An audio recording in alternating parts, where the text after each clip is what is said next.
हरू अहिले देशभरमा नेपालमा चाहिँ शिक्षकहरूको चाहिँ आन्दोलन भइरहेको छ।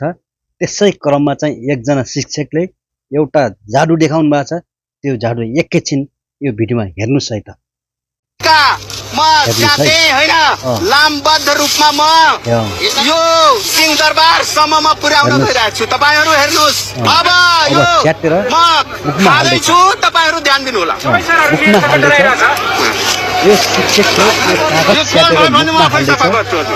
मुखमा हालिसकेपछि फेरि के गर्छ तपाईहरुले चाहिँ हेर्दै गर्नु है साथी।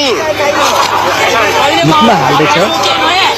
यो एकजना शिक्षकले चाहिँ ओदाउने क्षमता मात्र नभएर चाहिँ जादु गर्ने क्षमता पनि हुन्छ है साथी। हेर्दै जानु है। त्यो कागज चाहिँ कसरी निकाल्छ हेर्नुस्। यस्तो जादु, वाउ, यस्तो जादु गर्नुभयो के। अब हेर्दै जानुहोस् है एकजना शिक्षकले कसरी जादु गर्नुभएको छ हेर्नुहोस् त। अचम्मको जादु छ।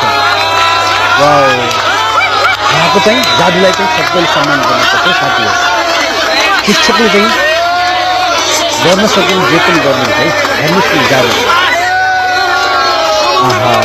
कस्तो जादु है, मान्नुपर्छ। अझ हेर्नुहोस् त कति लामो छ।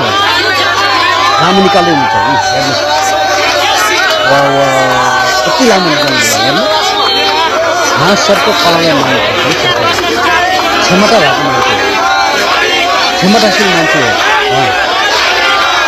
हेर्नुहोस् न